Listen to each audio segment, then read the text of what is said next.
In today's lecture, we will discuss about research design. Now, what do you mean by research design? Like you have to design your research project. So basically, it's a detailed plan or it's a blueprint of your research work. It's a blueprint of your research project. Whenever you propose any research project, why do you propose a research project? Because you have some research problem in mind, because you have some research concept in mind, because you have some research idea in mind, and you want to find out solution to that research problem. So research design is basically all the attempts, all the plans which are put on paper so that you will be able to find out solution to your research problem. So it's nothing but it's a detailed plan related to what? Related to finding answer to your research problem. Now, research design topic we will discuss under these headings. First is what is research design, functions of research design, theory of causality and research design, quantitative and qualitative study design. That is difference between quantitative and qualitative study designs. Then we will discuss about study designs in quantitative research and study designs in qualitative research. And in the end, we will speak about strength and weaknesses of different study designs. Now coming to what is a research design. So basically, by definition, a research design is a plan, structure, and strategy of investigation so conceived as to obtain answer to research questions or research problems. The plan is complete scheme or program of the research. So what is research design? Basically, it's a plan.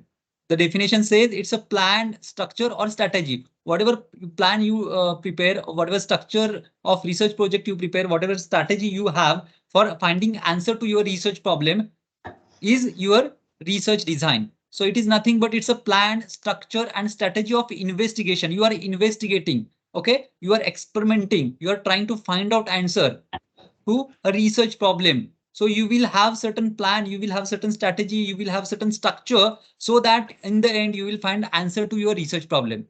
And that is your research design.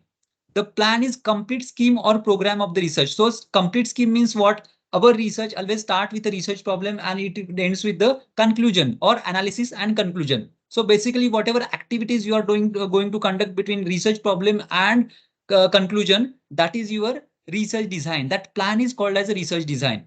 A traditional research design is a blueprint or detailed plan. So just now I explained you that it's a blueprint or it's a detailed plan for how a research study is to be completed. Means how do you complete your research project? Initially you have some research problem in mind. Initially you have some research concept in mind. So that research problem, you try to define that research problem. Once you define that research problem, you formulate research problem and then you define the variables related to that research problem. So what you do, you operationalize the variables, you define the variables. After defining variables, for each variable, you try to identify the measurement scales, because ultimately you have to analyze it. Ultimately, you have to apply certain test of significance in the end.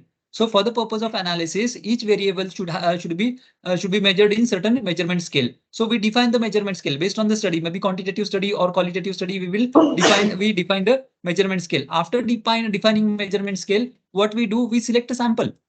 Sample means we select a sample, we decide the sample, what kind of sample I want to take, what will be my method of data collection, what kind of instruments I am going to use, what kind of research tool I am going to use. So we define everything. We define our variables, measurement tool, or measurement scale, research tool, then methods of data collection, and we finally collect the data. After defining everything, we collect the data, and that data is subjected for analysis. Analysis means that data is subjected to test of significance. We test whatever hypothesis we have, whether that hypothesis is true or false, and in the end we get analysis or we get the result and we conclude it.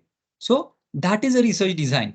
So research design involves what activities? Research design always start with a research problem, and that research problem, you formulate that research problem, you dissect that research problem, you identify the variables of research problem, you identify or define the measurement scale for that particular research problem. Then you select a sample of interest to your study. You select a sample population or what kind of sample you want to select. You define the research tools, you design the methods of data collection. Okay. And after that, you start collecting the data. Once data is collected, then you can apply the test of hypothesis, test of significance, and then you can analyze the data and you can come to some conclusion regarding your research problem.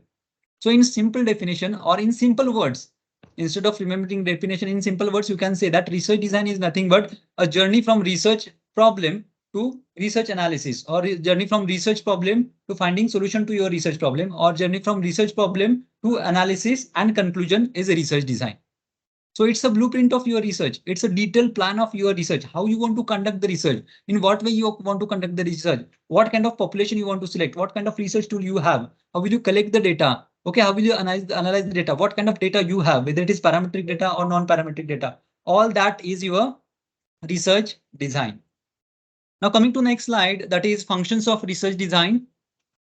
So what are the functions of research design? Why we require a research design? First is conceptualize an operational plan to undertake various procedures and tasks required to complete your study. Now it's a basically operational plan. It will give you a proper operational plan so that you can define all the procedures, all the tasks, all the research tools, all the variables or all the measurement scale that is essential for collection of data. So it will conceptualize an operational plan to take various procedures and tasks that are required to complete your study. It ensures that these procedures are adequate to obtain valid, objective, and accurate answer. What is expected whenever you are conducting any kind of research project, whenever you have any kind of research problem, what is expected, whatever study you are doing, whatever data you are collecting, that data should be valid. Valid means it should be accurate, it should be correct, it should be true data. So validity of your data is important. Objectivity, whatever objectives you have, that all those objectives should be fulfilled, and accurate answers. So data should be valid, accurate, objective, and reliable data. It should be consistent data. So it ensures that the research procedures are adequate to obtain valid, objective, and accurate answer to the research question. So whatever research problem you have, whatever research question you have, you will get correct answer to your research problem. So you will be able to analyze, you will be able to select, you will be able to find whatever is your research problem, you will be able to find the answer to your research problem. So after conducting a research on electric vehicles and air pollutants, I will be able to conclude that whether electric vehicles are really helpful and how much they are helpful. They are helpful by 50%, 70%, 80%, or 90% reduction of air pollutants. So that conclusion I will come to that conclusion. So I can propose to the government, or even government can propose. Okay, so the program can be initiated based on these findings. The program can be initiated. Program may be initiated by government agencies or private agencies for control of air pollutants. Now, Curlingles calls this function as a control of variance. Control of variance means variations. Variations in the data is controlled. Now, what is meant by variations in the data? See, we have a lot of things you must have heard during your parametric data, like we have standard deviation, we have average, we have variance. Now, when you square standard deviation, that we will discuss in research statistics. But for this example, you just remember, whenever we square standard deviation, that is called as variance. So what is meant by standard deviation? Deviation from mean. Suppose I conduct a study on air pollutants for 30 days. For each day, for all 30 days, I collected data on air pollutants, PM2 or PM2.5 particle. I will have a data. I will calculate the average. Okay. So suppose my average is 60 cubic per 60 cubic millimeter. My highest range or maximum range is 120 cubic millimeter, and lowest is 30 cubic millimeter. So what is my range? Ranging from 30 cubic millimeter to 120 cubic millimeter with average. Average means mean value. Mean value, how we calculate? We calculate the our observations divided by number of days. That way we calculate the average or mean value. So what is standard deviation? Deviation from mean. Suppose one fine day you find out a level of 70 cubic millimeter. And what is your average level for 30 days? It is 50 cubic millimeter. So there is a deviation of 20 cubic millimeter. Okay. And this deviation, the deviation is important factor. This deviation, when you square this deviation, or when you square the standard deviation, it is called as variance. Now, how it is important, I will give you an example. Suppose there are two, it's a cricket selection, or it's a cricket team, and you are a selector. You want to select two people or two batsmen. So you will ask them to play two matches. Suppose there is batsman one who scores. I will put in Excel, so you will understand in a better way. Now we have batsman A and we have batsman B. So there are two matches. We ask them to play two matches, that is match 1 and match 2. Now for match 1, batsman A, suppose he scores 50 runs and batsman B scores 100 runs. Okay. For match B, batsman A scores 50 runs again and batsman B scores 0 runs. Now, to whom will you select? And based on what will you select? You have multiple criteria. Suppose you have a criteria of average. Suppose you apply a criteria of average, that is also called as mean. Okay, average or mean.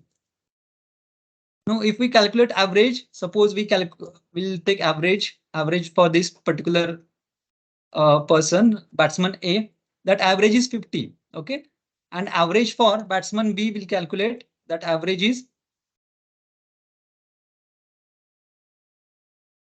again 50, means average for batsman A and average for batsman B is same. So whom will you select? There is confusion. How will you decide who is more consistent? What is expected when you are selected for Indian cricket team? What is expected? The batsman should consistently play. Suppose in next 1 year, he has to play 50 matches. In all 50 matches, he should have that consistency. So how will you decide the consistency? It is deviation from mean. Now you calculated the mean. Mean for both the batsmen is same. Based on the mean alone, you cannot decide the consistency of batsman or validity of that particular person. So if you want to decide the validity, you can calculate the standard deviation. Okay. Standard deviation means deviation from mean. How much variance or how much variations are present in his batting. Okay. So standard deviation, we have formula. So I will calculate the standard deviation for batsman A. Sorry.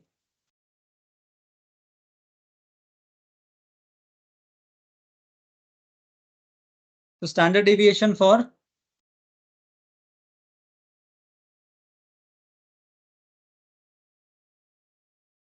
batsman A is 0 and standard deviation for batsman B is. So what are findings here? If you see standard deviation, standard deviation means deviation from mean. Mean for batsman A is 50 and mean for batsman B is also 50. But standard deviation means deviation from mean. Deviation from means whatever is the mean for that for all the matches, the deviation from mean is 0. Means the batsman A is more consistent in his performance. He's consistently performing. While batsman B, there is lot of deviation of 50. Okay, deviation of 50 means for one match he will score 100, but for other matches he may score 0 or he may score 10. So that batsman is not reliable batsman. That batsman is not consistent batsman. He will not consistently perform.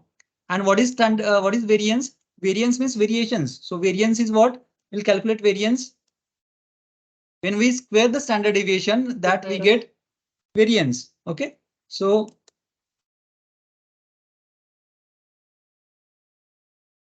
now variance for this, because if you square 0, that is 0. And if you square 50, that is 2500, right?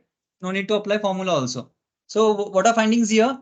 The batsman A, he's consistently performing. The variations or variance of batsman A is 0 and batsman B is 2500. So 2500, he's less reliable. 2500 times he's less reliable as compared to batsman A. If you check the factor variance, right? So when you study the variance, when you study the standard deviation, you will come to a conclusion.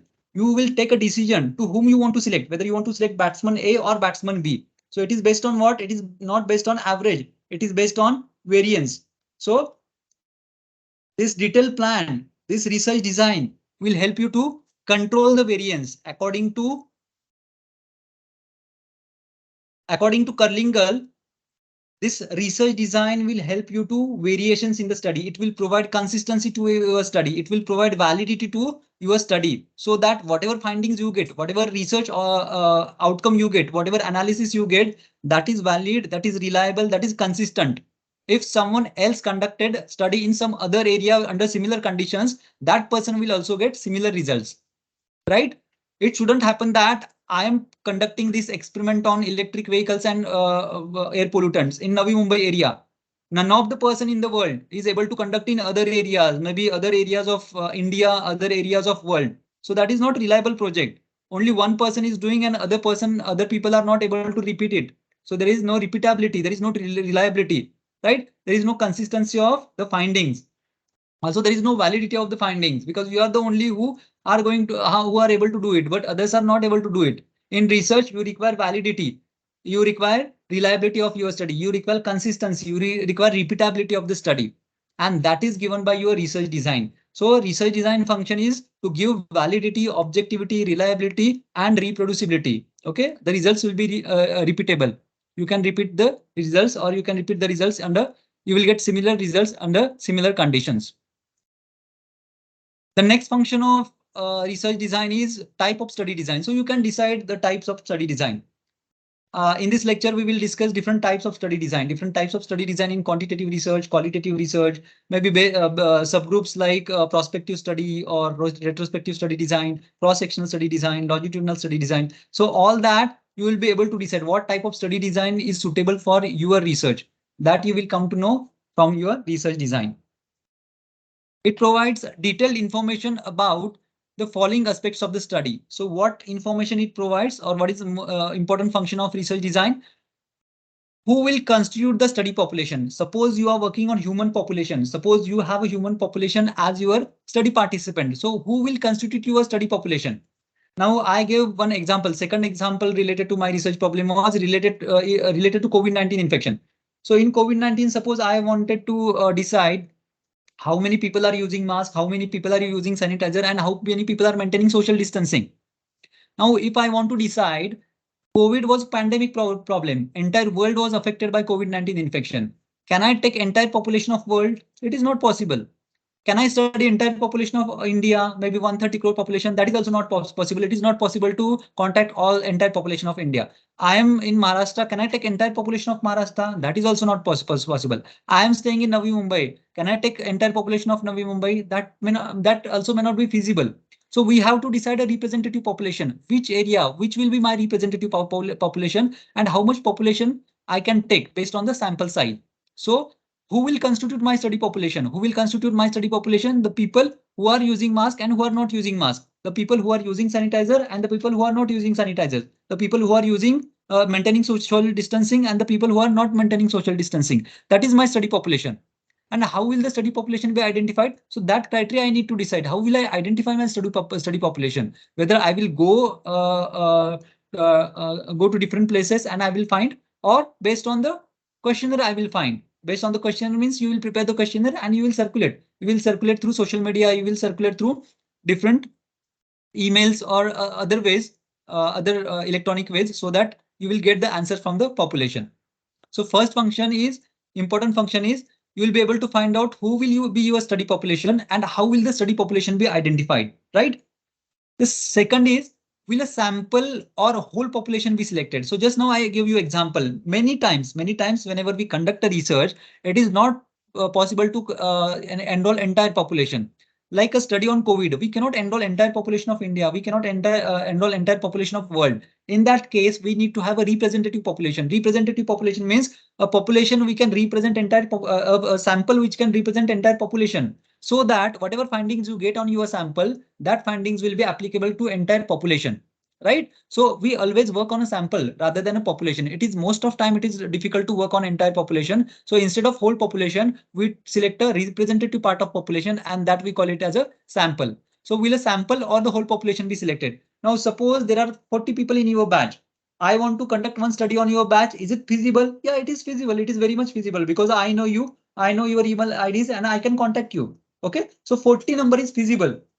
Means I can select entire population. What is population of your batch? It is 40. If I want to conduct any study on your batch, I can select entire population, whole population. But if I want to conduct a study on India's population or a problem related to India's population, I need to select a representative population that we call it as a sample. So will a sample or whole population be selected for your study? That answer is given by research design. If a sample is selected, how will it be contacted? Now, suppose I have selected a sample. I have selected a sample from Navi Mumbai region, but how those people will be contacted? Whether I have their email IDs or whether I have their contact IDs, or where can I find these IDs? Where can I find the contact number of the people, the email IDs of the people? So that I need to see, and that is given by my research design. Research design will help you to find out that. You will explore and you will put it in the research design. So research design will help you to explore that aspect of your study. Next, how will consent be sought?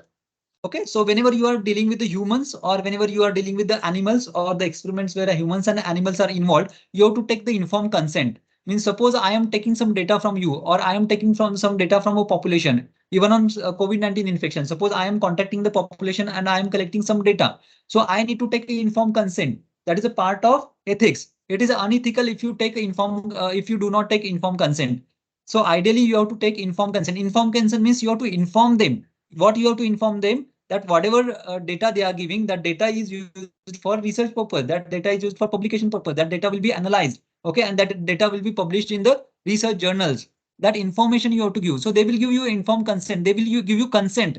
They will say, yes, I am ready for this particular study. Or they will say, no, I am not ready for this particular study. Those who will say yes, only that population or only that sample you can enroll for your study. The population which say no, or the population which do not give informed consent or consent for enrollment, that population you cannot select for your study.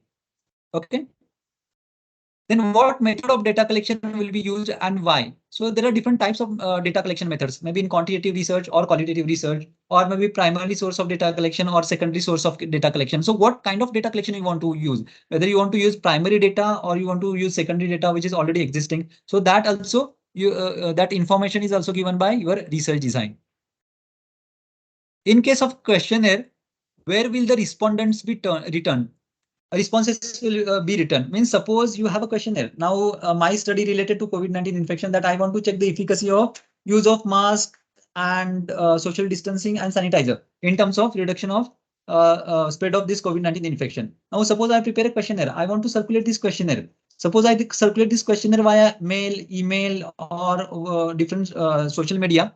Now how the responses are returned, whether they have to write the response and they have to return hard copies, or they can return response in electronic form. So all that thing you have to decide. If it is written in hard copy format, what will be drawbacks? How much population will be lost? Or if they are returned in electronic format, what will be the drawbacks? What will be the advantages? All those things you have to think before start of your study, and that is given by your research design. So research design will help you to find out answer to all these problems. So you will be able to find solution to these problems, and you will prepare, or you will take a final decision whether you want to get responses electronically or by a hard copy format. How should respondents contact you if they have queries? Now, sometimes what happens, the questions are formulated in such a way that the respondents or the people who are answering your questions, they do not understand the meaning of questions or what is expected under those questions. In that case, there should be provision so that they will be able to contact you. In case of queries, in case of questions, the respondents should be able to contact investigators. You are the principal investigator of your study. So you should provide some contact details. You should provide mail ID or some other contact details. Okay, maybe in the form of phone or mobile number. That detail, how will you provide those details, or whom respondent should you contact? Suppose there are 5 investigators in your study. So you want to give contact of all the investigators, or you want to have one representative who will be contacted. So that you have to decide, right? In case of interviews, where will they be conducted? Suppose I want to conduct an interview. So where that interview will be conducted, whether you are going to respondents or respondents are coming to your place. Okay. Suppose you have some office, you have some research place or research department. So whether respondents are coming to the research department or you are going to the respondents place. Okay. That you have to decide, and that decision is given by your research design. Means it is mentioned in the research design. How will ethical issues be taken care of? So there are certain studies where ethical issues might arise. There are certain sensitive groups. There are certain sensitive areas, like sensitive group means pregnant females or children, because they do not understand, or the children do not understand what you are doing. If you want to have some kind of intervention in pregnant females, so that is an ethical issue, whether that intervention is going to harm that lady or that woman and the child, or what are the consequences. So all those issues should be taken care of. This is just example. Okay. Or if you're contacting kids, or if you're working on children, so what are the ethical issues related to your questions? What kind of questions you are asking, or what kind of interventions you are doing, or what kind of data you are collecting from them? So that aspect is important, and that is the ethical issue, and that ethical issue is also taken care by your research design. Okay, so research design is important aspect that will give you idea about what will be your sample, who will be your sample, whether you want to take entire sample or full population, and how will you identify your population, how will you select the sample, how will you contact the sample, how will you collect the data, what kind of data collection will be used, with what kind of research tool you are going to use, whether you are going to use questionnaire or you will have some tool in the form of intervention. Okay, how will you take the responses? Suppose if it is questionnaire, how will you take the responses and how will you send the questionnaire to them? Okay, all those things are mentioned in your research design. If are there any ethical issues in your study, whether any ethical issues arise in future for your study. So all these things are given by your research design. So research design is most important aspect, that is detailed plan of your research project, how you are going to conduct the research project and what hurdles you will face in your research project. While conducting your research project, what problems will arise, what problems you will face and how will you solve those problems. So all those things you will get in your research design. Okay. Now coming to next part, that is theory of causality and research design. So whenever you want to conduct any kind of study, this theory is important aspect as far as your study design is concerned. Because many times what happens, we work on cause and effect relationship. So whenever you are working on a causality, theory of causality means it is basically cause and effect relationship. So theory of causality and research design is important aspect whenever you are conducting any kind of study. Part of this we have already discussed under variable chapter. Okay. Now what is this theory? In this theory, we are proposing or we are seeing the relationship between different variables. Now our independent variable is always cause and dependent variable is effect. So what happens generally? Cause, you introduce the cause, there is intervention in the form of cause and there is effect. Now, what is my problem? I want to see the efficacy of electric vehicles in reduction of air pollutants. So vehicle or electric vehicle is my independent variable and my dependent variable is, or dependent variables are air pollutants, maybe PM 2.5 particle, PM 10 particle, carbon dioxide, sulfur dioxide, all these are my dependent variable. Now I want to assess the impact of electric vehicle on all these air pollutants. Okay. So what I am doing, I am introducing electric vehicles. I am introducing the cause. So my cause is my independent variable. Independent variable is always cause. Okay. And you introduced cause during experimental study design or in the intervention, you introduce this intervention. And because of intervention, so my intervention is electric vehicle. Because of this, my intervention, there is reduction in the dependent variable, that is air pollutants. Air pollutants are going down. Means there is impact of independent variable, that is the cause or electric vehicles on dependent variable, that is air pollutants in the form of levels which are going down or there is reduction in the levels. Okay, so theory of causality deals with the impact of independent variable on dependent variable, the impact of cause on effect, the how the cause is affecting the effect or outcome variable. So air pollutant is my outcome variable. Okay, or dependent variable, and my independent variable are the vehicles or other way electric vehicle. So electric vehicle is my independent variable and outcome variable or dependent variable is the levels of air pollutants. Now in cause and effect relationship, we study when we introduce this cause, when we introduce this intervention and the impact of this intervention on dependent variable or outcome variable, right? So theory of causality and research design says that what is expected in our study or this kind of study, we want to assess the impact. Basically, we have a study population. So what is my study population? Electric vehicle is my study population. I am studying electric vehicle. I am introducing this intervention of electric vehicles. Okay. And I am trying to assess this impact of electric vehicle in the reduction of air pollutants. So I want to assess the effect and cause relationship or cause and effect relationship. And what is expected in this relationship? I want to see the exact impact of my independent variables on the dependent variables, exact impact of these electric vehicles on the air pollutants. But in real life situation, there are other factors. These are called as extraneous variables. They also influence the dependent variable, right?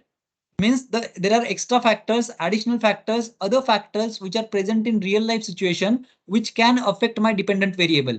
And they can either increase or decrease magnitude of my dependent variable. Means what? Extraneous variables, they might increase the levels of air pollutants or they might decrease the levels of air pollutants. Suppose I am conducting study on electric vehicles and air pollutants in Navi Mumbai area. and there are a lot of factories around this Navi Mumbai area. These factories are also eliminating similar kind of particles, maybe PM 2.5 particles or other air pollutants. Now, what is happening? I am introducing electric vehicles. I am introducing cause. I am checking the impact of my cause, that is independent variable, on dependent variable, that is the air pollutants. But in real life situation, what is the condition? There are factories around. There are industries around. There are plants of the industries around which are eliminating these PM 2.5 particles or air pollutants. And because of their elimination, there is increase in the levels of air pollutants, or there is increase in the levels of dependent variable.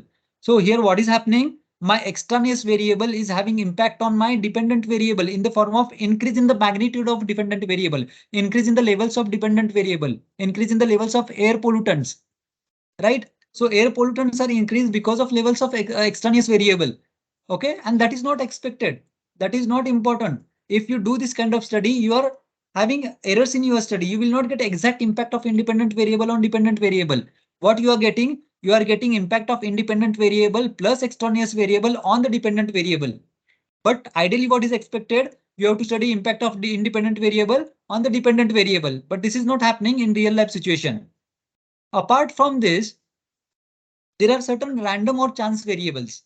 Random or chance variables, in my case, what will be random or chance variables? Suppose there is fire in the industry, or there is fire in the plant in the industry. What will happen in on that particular day? Because of fire, or for that particular week, the levels of air pollutants will go high because of fire in the plant. Suppose there is release of certain gases, or there is release of certain unwanted gases like sulfur dioxide, carbon monoxide. If they are released, or PM 2.5 particles or PM 10 particles are released, what will happen? There is increase in the levels of these particles.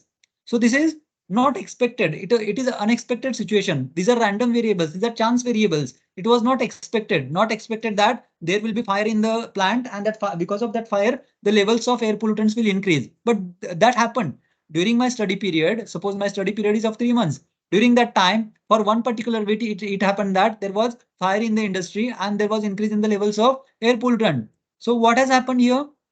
For that particular week, what is the outcome?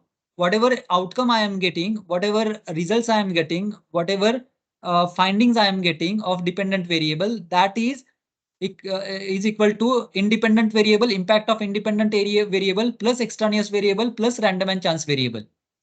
What is expected for study? I want to assess impact of only independent variable on dependent variable. But now in this case, what is happening? We are getting impact of independent variable plus extraneous variables, that those variables that are released by the industries, and random or chance variable, that is because of fire. Fire that was accidental, unwanted thing, that was not expected. It was by chance. Okay, fire will not happen every day, right? So all that will impact my dependent variable. Okay. Yes. How random variable differs from extraneous variable? See, extraneous variable is every time, like extraneous variable means industries are present there. Every day industries are eliminating PM 2.5 particle level, means every day there will be some amount of magnitude, some amount of levels that is increased because of extraneous variable, outcome variable, other variables. But random or chance variable are unexpected variables which are not related to these other variables. These other variables are continuously affecting your dependent variable, but random or chance variables will they will not continuously affect your study. They will not continuously affect your dependent variable. They will not have continuous impact on dependent variable. So random or chance variable, that there is chance.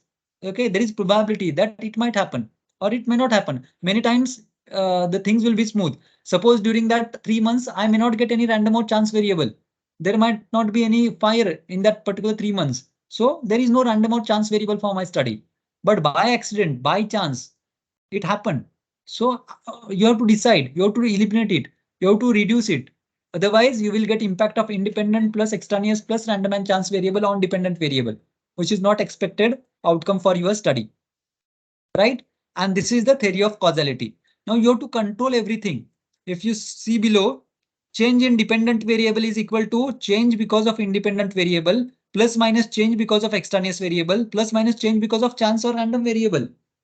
Now what I want only this. Change in dependent variable is equal to change in independent variable. Only this part I want. Means impact of independent variable on dependent variable. I want to eliminate this portion, change because of extraneous variable and change because of chance variable. So this portion I want to eliminate or I want to reduce. Means I want to control error in my study. If I control this, I am controlling errors in my study. Indirectly, I am controlling errors in my study, and you have to control. So that is the theory of causality and research design. So what theory of causality and research design says? You have to control extraneous variables and random and chance variables in your study design or in your research design. So you have to plan your research design in such a way that you will be able to first find out which are extraneous variables and random and chance variables for your study. And in the end, you are able to delete it. You are able to remove it, or you should be able to control it. If you cannot eliminate it, if you cannot delete it, if you cannot control it, you should at least be able to control it in some way. Okay, and what are those methods? That methods we will learn in next slide. Okay, so here what is random and chance variable? Changes in the dependent variable because of respondent's state of mood or ambiguity in research instrument. Now here what is happening? There are different possibilities. Change in the dependent variable because of respondent's mood. Like suppose you are conducting a project or research work on a study population. You have a study population of 40 people. One fine day, one person among those 40 people has some problem related to his home, or he has some problem at his workplace, or you cannot have same mental status of everyone for a particular period of time. So if there is some change in the respondent's mood, he will put his responses either in a very positive way or in a very negative way. Suppose if somebody is very happy, if somebody is promoted, if somebody got selected for something, that person will be happy on that particular day. And if you give questionnaire to that person on that particular day, he will mark into positive zone. He will be very much positive on that day. In contrast, if a person is anxious, if a person is in a depressive mood, and on that particular day, if you give your questionnaire, he will mark in the negative zone. He will mark in the negative area. So that is a random and chance variable. That was not expected. While giving answer, that person should be in a correct mood, in a ease mood. That should not be in a disease mood. Okay. So that person should mark in a neutral zone. That person should start from a neutral zone. Should not mark in a neutral zone, but start as a neutral person, or start from a neutral zone. Then you will get correct responses. If the mood is highly elevated, or if the mood is highly down, whatever responses you are getting, those responses are either in the positive zone or negative zone, and that will bound to introduce bias in your study. That will bound to introduce errors in your study, and that error you have to control. And these errors are random or chance variable. Similarly, ambiguity in research instrument. Suppose every day I am measuring a research, I am using one research instrument, okay, for measurement of PM 2.5 particle. One fine day there is problem with the battery, or one fine day there is some problem with the that equipment. If I have measured and if I don't identify that error, maybe for a particular time, maybe for 1 week. So for that particular week, I will get wrong error, wrong this thing levels. Okay. So whatever levels measured for that particular week, all those levels will be wrong levels because there is ambiguity, or there is the instrument is faulty. The instrument is not correct. The battery is not properly operating in that instrument. Because I couldn't find this, and I am introducing error in my study. For that particular 7 days, I am getting wrong numbers for PM 2.5 particle. Okay, so these are possibilities. These are possibilities for introduction of random and chance variable, and you should be careful. Like whenever you are measuring, suppose in the research design, you can mention that whenever you are going to measure PM 2.5 particle level, you will measure, you will check all the levels where the instrument is correct or where the battery is proper. All those you will set a protocol. You will set a protocol for the validity of instrument, how instrument will be validated, how the validity of instrument will be maintained throughout the study period. Okay, so all that things will be a part of your research design to control random and chance variables. Got it? Theory of causality and research design. It's nothing but impact of Yes, sir. independent variable on dependent variable you have to measure. But in real life situation, you have impact of extraneous and chance or random variables. So you have to control, eliminate, or remove this random and chance variable from your study. Then you will get pure impact of independent variable on the dependent variable. Got it? Any doubt? Anyone? Yes, sir. No, sir. Now next, how will you eliminate extraneous variables, or how will you help reduce the extraneous variables?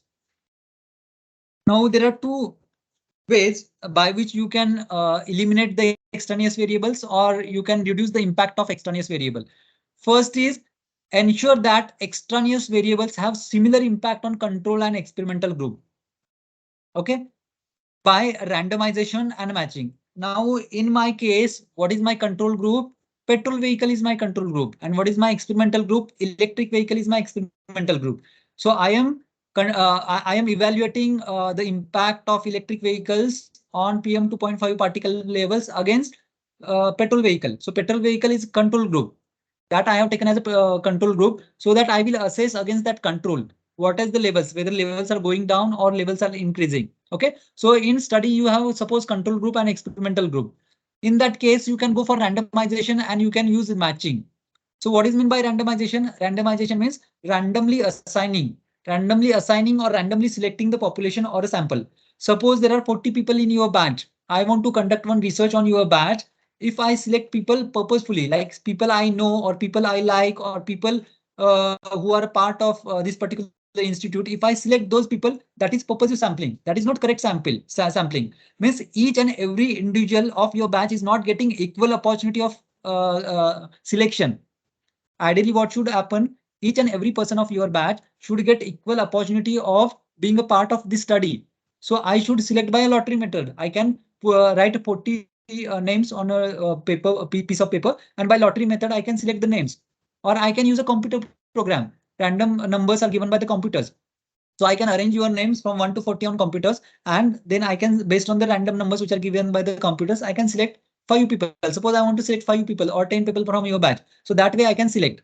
Means this will help you to reduce the bias in study. If I do purposive sampling, if I do a sampling because I know people, because I like people, that will introduce the bias. But if I select people based on random selection method, then randomly people will come.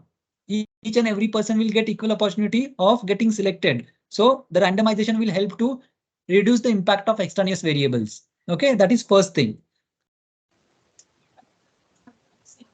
Yeah, purposing and convenient one on the same thing. It is mostly used for qualitative research, not for quantitative research. Okay, so for generally for quantitative research, we use random sampling method rather than purposive or convenient sampling. Convenient or purposive sampling, that is used for qualitative research.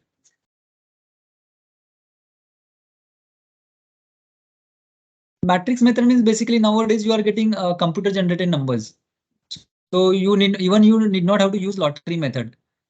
There is a like you just type RAND in this thing, you will get the formula. So there is formula for generation of random numbers. In statistics, we will discuss how to create the random numbers. Okay, so random numbers means randomly the people will be selected. I am not selecting, computer is selecting you 10 people from out of 40. Okay, I am not selecting you people. The computer is selecting 40 people, 10 people out of 40 people. Okay.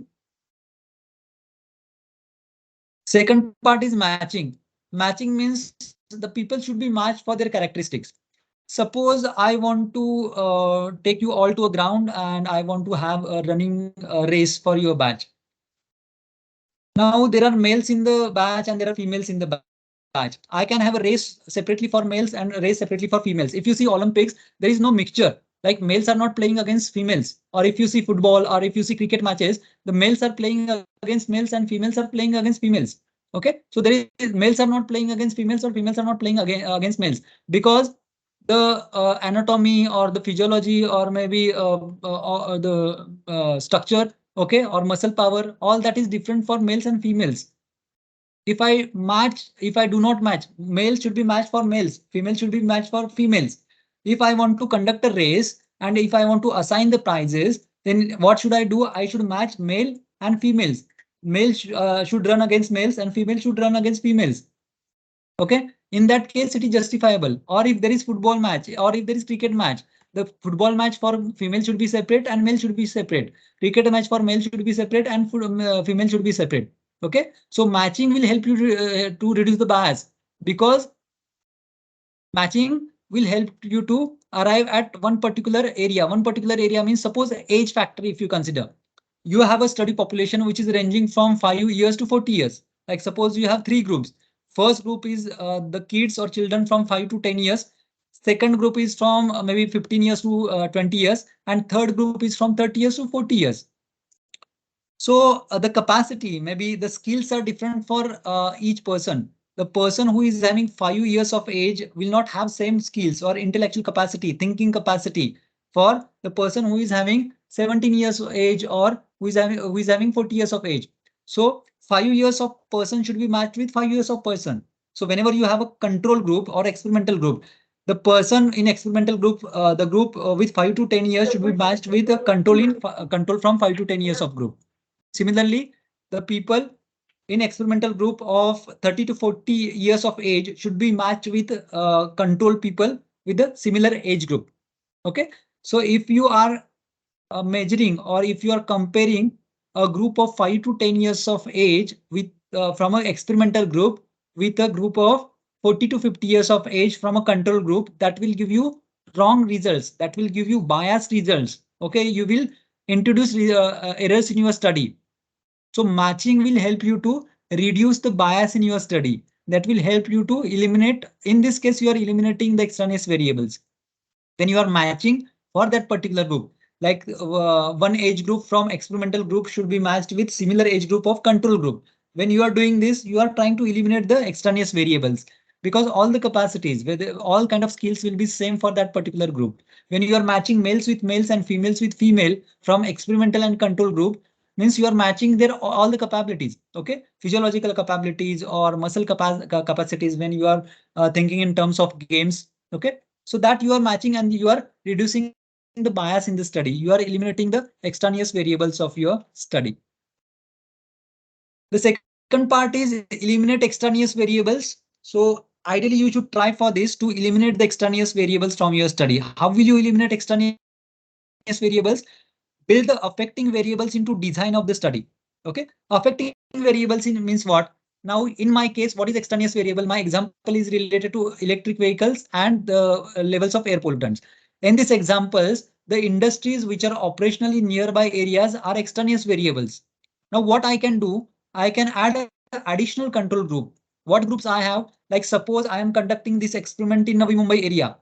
First, I will select two sectors in Navi Mumbai area, maybe sector A and sector B. So I will introduce electric vehicles in sector A. I will have petrol vehicles in sector B. Okay, and I will measure the impact. But I will also see that the industry or the plants in the industry should have similar exposure to sector A and sector B. Okay, so they have equal distance for sector A and sector B. So sector A and sector B will have equal impact. Okay, that you can measure. So what you will have in this particular study, suppose by electric vehicle, you will have impact after 3 months, that is 90 cubic millimeter or 50 cubic millimeter. And for petrol vehicle, it is 120 cubic millimeter. So what is that impact? That impact for sector A is because of electric vehicle plus industries, that is extraneous variables. And for sector B, it is because of petrol vehicles plus industries. Means you have industries in common and you can compare how much is the difference. But here you have additional factor, extraneous factor, which is present. If you want to eliminate this extraneous factor, build this extraneous factor as a part of your study. So you should have one more group as an additional control group, and that is industry group. So now here I will have three groups.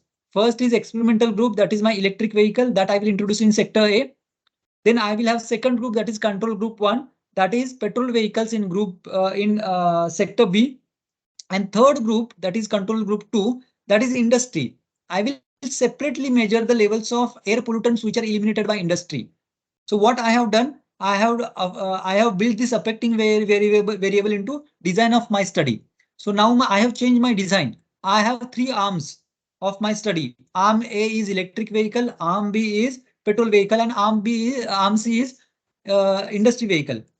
And then I will calculate the responses. I will calculate the PM 2.5 particle level. Suppose after 3 months, for electric vehicle, if I get 50 cubic millimeter, for petrol vehicle, if I get 120 cubic millimeter, and for industry, if I get 40 cubic millimeter. So what I will do, I will subtract whatever impact of industries. That impact of industries is 40 cubic per millimeter. That is the average impact. So that I will reduce from sector A, that is electric vehicles. So 50 minus 40, that is 10 cubic millimeter. So actual impact of electric vehicle is just 10 cubic millimeter. So after use of electric vehicles, the levels, our average level of PM 2.5 particle is 10 cubic millimeter. We subtracted the level of industry. Similarly, we will subtract the level from sector B, that is petrol vehicles. Okay, so industry, we have 40 cubic millimeter, 120 minus 40 cubic millimeter, that is 80 cubic millimeter. So after use of petrol vehicle in sector B, exact impact is 80 cubic millimeter. Average level is 80 cubic millimeter. So when you build the variable, when you build the affecting variable, when you build the extraneous variable in your study, you can subtract it from experimental group and control group. Okay. And that way you can find out exact impact of your experimental group on dependent variable as well as control group on dependent variable, and you can come to a conclusion. That is the meaning of build the affecting variables into design of the study. Second possibility is eliminate the variable. Now in real life condition, most of time it is not possible. Can you close the industries? It is not possible to close the industries. Can you ask the industry people to close? It is not possible. It is not feasible. It is not in your hand. Okay. Right. If you are working in the laboratory, suppose you are working in the laboratory in closed lab experiments, that is possible. You can control the temperature, you can control the humidity, you can control all the parameters. But in outside world, in real world, when you are dealing with such situation, when you are dealing with humans, when you are dealing with the human participants, it is not possible to eliminate such kind of variables. Then you have to either control it by randomization or matching, or you can have you can build the affecting variable into study, and that way you try to eliminate the extraneous variable. Now coming to next part, that is difference between quantitative and qualitative study design. Now quantitative research and qualitative research. So we have two types of study designs, that study design in quantitative research and study design in qualitative research. So basically we to conduct two types of study, either it is a qualitative study or quantitative study. So qualitative means what? Responses are collected in the form of numbers or numerals. So whenever you collect your responses in the form of numbers or numerals, it is a quantitative study. But when you collect a response in the form of text or word, suppose you are measuring somebody's attitude, suppose you are measuring somebody's perception, feeling, emotions. So feeling, emotions, perception, you cannot measure or you cannot quantify. You cannot put in the form of numbers. You have to write it. You have to write in the form of text or words. Okay. And that becomes your qualitative study. Okay. My study is what? Quantitative study. I am measuring the levels of PM 2.5 particle level. Okay. When I am measuring the levels of PM 2.5 particle level, I am getting the numbers 120 cubic millimeter, 80 cubic millimeter, 70 cubic millimeter. So there, that is a quantitative study. But suppose you are dealing with some situation of suppose a Bhopal gas tragedy that happened long back in 1984. So there are people who are still affected. Okay, there are people who the survived people who are still in a pathetic condition, right? So if you want to interview those people, if you want to collect data from those people, in that case, whatever their emotions, whatever their perceptions, feeling, you cannot quantify that. You have to write in the form of words. Everybody will have their own story. Everybody will have different story to tell. Okay, that story cannot be narrated in the form of numbers. That story can only expressed in the form of text and words. So that is a qualitative study. So such kind of study where you take information in the form of text or words, that is qualitative study. And the study where information or where your research tool will give you information in the form of numbers or numerals, that is your quantitative study. Okay. So what is difference between study design for quantitative and qualitative research?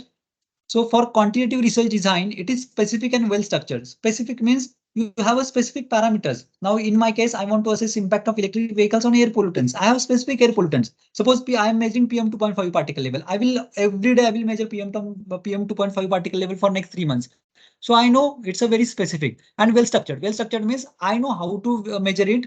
I know when to measure it particular time, and everything is mentioned, which device to use, when to use, how to use, everything is mentioned. It is very well structured in case of quantitative study design, right? And in the same way, I will collect data for next 3 months.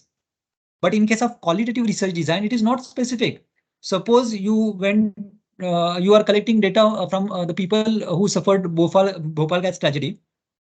You are asking them questions. Suppose you have selected 10 families, that all 10 families will give different responses. Their stories will be different. Their perceptions will be different. Their feelings will be different. Their emotions will be different. You cannot have a well structured format for emotions. There are 40 people in this batch. The emotions cannot be same. Cannot be structured emotions, cannot be specific emotion. Emotion for each and every person will be different. Perception of each and every will be different. Level of feeling for feeling of each and every person will be different. You cannot quantify it. You cannot specify it. You cannot put in the boundary. That cannot have a boundary or that cannot be well structured. So it is always not specific and not well structured. And you cannot structure it. Emotions you cannot structure for a population. Feelings cannot be structured. Okay, feeling will be different for each and every person. Perception can be different. Perception about a situation, about a phenomena will be different for each and every individual. Okay, that cannot be well structured. So qualitative research design is never specific and it is not well structured. You cannot structure it in a correct way or in a well manner like a quantitative research design. Quantitative research design is tested for validity and reliability. Validity means Sir, what? I have a Accuracy. doubt, sir. Yeah, go ahead. Sir, if I want to conduct a study or like pain perception, so Pain sometimes we perception ask is. the visual pain perception method, Mhm. and pain is a subjective phenomenon, but and no one can quantify and qualify in that terms. So we Right. use the if you have a 1 to 10. So, what is the pain scale? And after Hmm. applying some method or some intervention, now how much it pain subside or pain reduces? Hmm. So, in this method, it is quantitative or it's a qualitative, sir. No, it's an ordinal scale. Now I will tell you here. It's in a qualitative way of recording it. But what you have done, you are applying ordinal scale. Ordinal scale means I will tell you. Just give example. I am giving example. This may not be exact scale. 0 is no pain. 1 is mild pain. 2 is moderate pain. 3 is severe pain, and 4 is very severe pain. So Correct, sir. there is possibility that whatever is severe pain for me, it might be very severe for you, or it may be moderate for someone else, or it may be mild for someone else. Okay, so there is possibility of variations in case of qualitative data. Perception of pain is different for different people. Whatever is severe pain for me, it may be moderate for someone, or it may be very severe from some other person.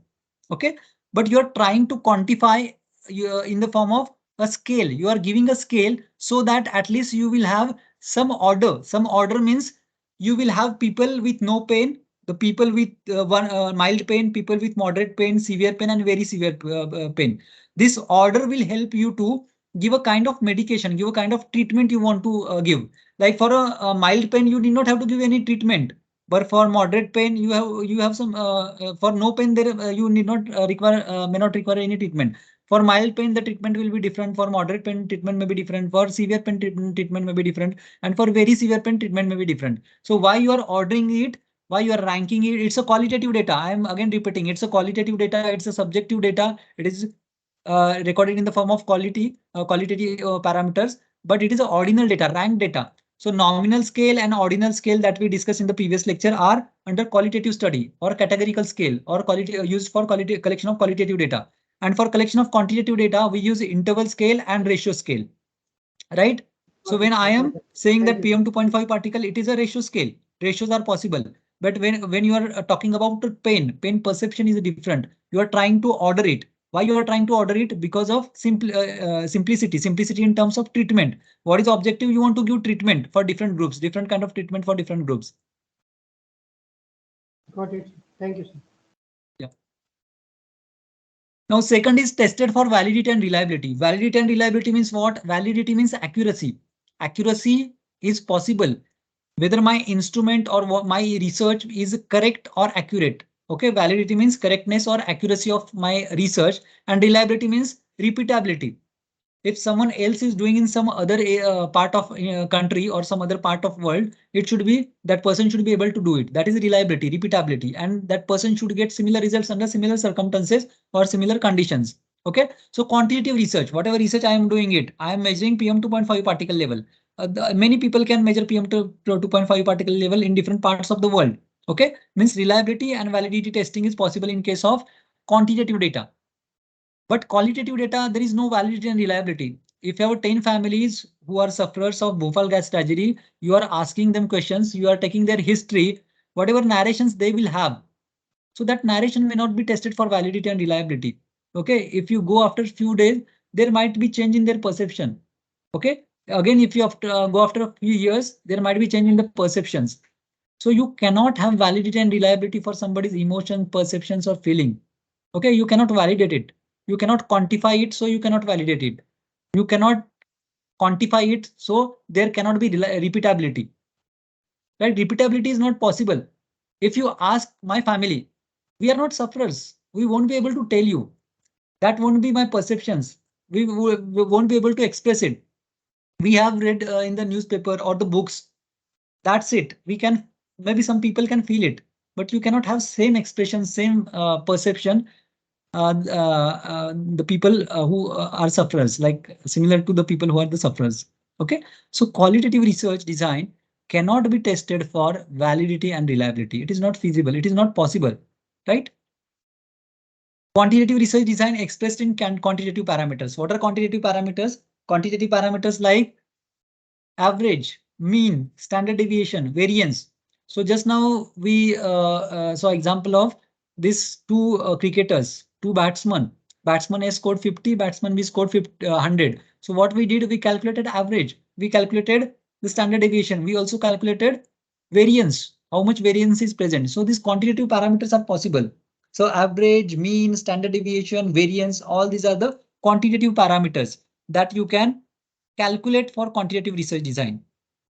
But you cannot calculate average for somebody's emotions, somebody's perceptions. There cannot be a standard deviation of somebody's feelings, somebody's perception, somebody's attitude cannot have standard deviation. Somebody's attitude cannot have a variance. Somebody's attitude cannot have mean or attitude of a population, right? The people who are from Bhopal gas tragedy, you cannot calculate the mean emotion. Okay, average emotion of family, average emotion of people who are who suffered from Bhopal gas tragedy, standard deviation of people who suffered from Bhopal gas tragedy. It is not feasible.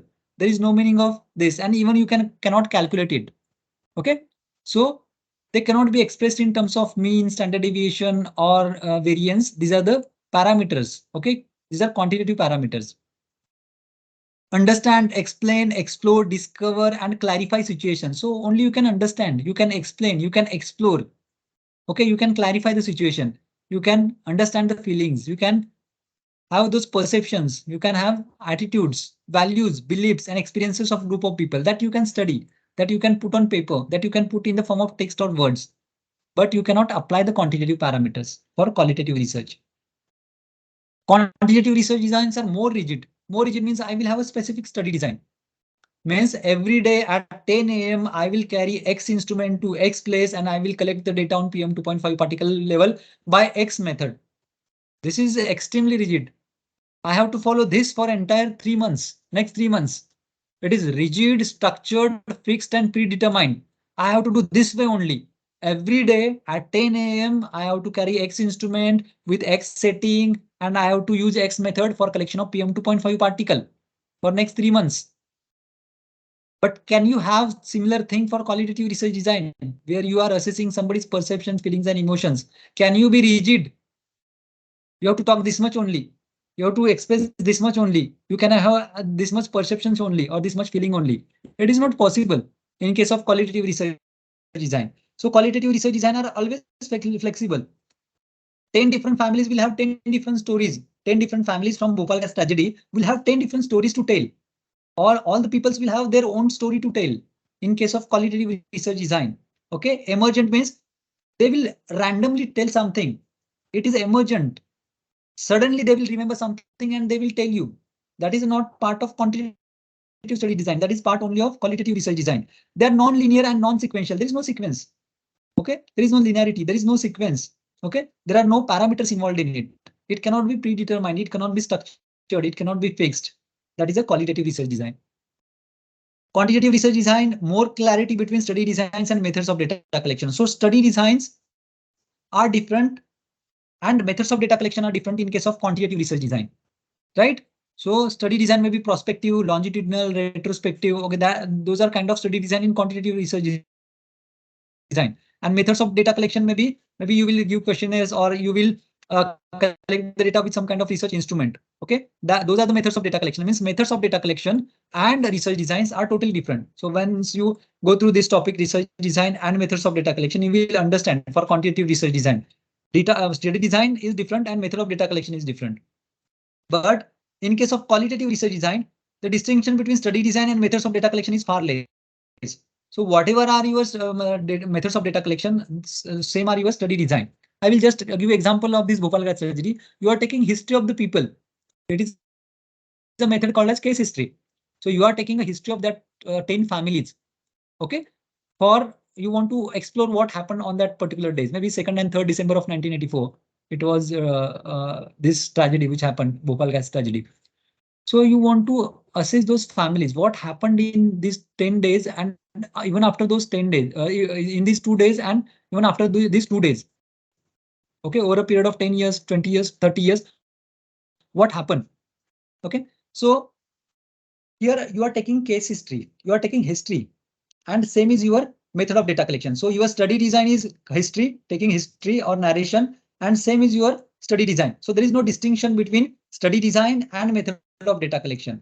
Many times in qualitative research, whatever is study design, that is also your method of data collection. Here I am asking 10 families of Bhopal gas tragedy sufferers about their perceptions and feeling about that particular tragedy. So whenever I am recording this data, it is a study design is case history. Okay, they are narrating me. Okay, narration in the form of or history they are narrating, and same is my method of data collection. So there is no distinction between clear cut distinction between study design and data collection. Okay.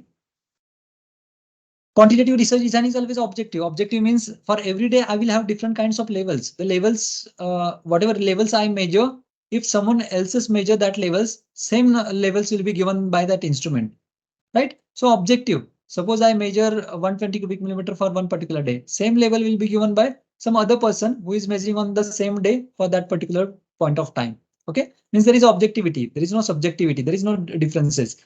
But in case of qualitative research design, it's a subjective interpretation based on perception. The understanding of feeling, perception, and emotion is different for different people. We have 40 people here on this platform, but the understanding of somebody's emotions, feeling, perception is different for the different person. Okay, it cannot be same. Hence, there is subjectivity. When you are listening, or when all of us are listening to people who suffered Bhopal gas tragedy, our perceptions will be different. Our feeling will be different. Our emotions, everybody's emotions to them will be different. Okay, it cannot be same. Replication, verification, and reassurance. You can replicate quantitative study. I can replicate my study. I can verify my study. Like for these 3 months, I can study. Again, after 3 months, I can take a break of 2 months, and again, I can do it for 3 more months. So I can verify my study. Okay, whether whatever findings I got, those findings are correct or wrong. So I can have reassurance. So replication, verification, and reassurance is possible in case of quantitative research design. But replication, verification, reassurance of somebody's feeling, perceptions, and emotions is not possible. Okay. So replication, verification, and reassurance is not possible in case of qualitative research design. You cannot replicate similar condition. You cannot replicate similar emotions or perceptions of Bhopal gas tragedy. Okay, there is no method of verification of their emotions. There is no method of verification or reassurance of their emotions or feelings. Okay. Research bias can be controlled, right? So you can control the research bias in case of quantitative research design. We just now saw we can control extraneous variables, we can control random and chance variables by different methods. But that is not possible in case of qualitative research design. Can you control? You cannot control. You cannot control whatever they are saying. You have to listen it. You cannot control emotions, feeling, perceptions, and research bias definitely. Exploring the variations and diversity in any aspect of social life. So when you want to explore the variations and diversity, you can use this particular research design. So when you want to explore the magnitude of particular situation, okay, or condition, then you can use quantitative research design. But if you want to go in depth, if you want to go to the root cause of that particular condition or phenomena, then you have to use qualitative research design. It will give you extent of the verification, diversity. What is the extent? What is the depth of that particular problem? If you want to assess it, you have to use qualitative research design. But if you want to just see what is the current magnitude, okay, what is variations, what is diversity in the data, so you can use quantitative research design, right? Means for I can collect data on electric vehicles and PM 2.5 particle for 3 months, and I can declare that electric vehicles are helpful in reducing air pollutants. But why this is happening? How electric vehicles are helping to reduce the air pollutants? If you want to find out that, you need to take qualitative studies. Okay, so qualitative study will take you in depth of understanding the different aspect of that particular research problem or research phenomenon. Any doubt in this? differences between quantitative and qualitative research design? So when No, we sir. use attitude scale and everything, like, so Sorry. it attitude scale, Hmm. so it become a quantitative research. No, suppose Likert scale. Just now gave example of pain. Like it's a on Likert scale. It's an ordinal scale. Okay. We use either Likert scale or Thurston scale. So when you use any kind of scale, it is just to rank that population. It is just to rank the different population or different study groups study. You want to order it. You want to order it because you want to check the impact on the outcome variable. You want to check the impact on outcome variable, or you want to check the impact of outcome variable. Okay. For that reason, you order it. Otherwise, it is qualitative in nature only. Okay. It And is sir, mathematical calculations are not possible. It is not ratio scale. Okay, ratio scale, you can do all kind of mathematical calculations. But when you apply ordinal scale, it's a qualitative data. It's a categorical data. Okay. But data you are ordering, you are just ranking that data. Somebody is more intelligent, somebody is less intelligent. Somebody is having more pain and someone is having less pain. So the people will have more pain, or the people who is having less pain. So these are different categories for you to define, or for you to study the impact of your independent variable on outcome variable. Whatever is your outcome variable. Suppose pain is your outcome variable. Okay, you want to assess the pain of one particular intervention. So because of that intervention, whether pain is vanishing or the pain remains same. Suppose the person is having severe pain, okay, as per your gradation.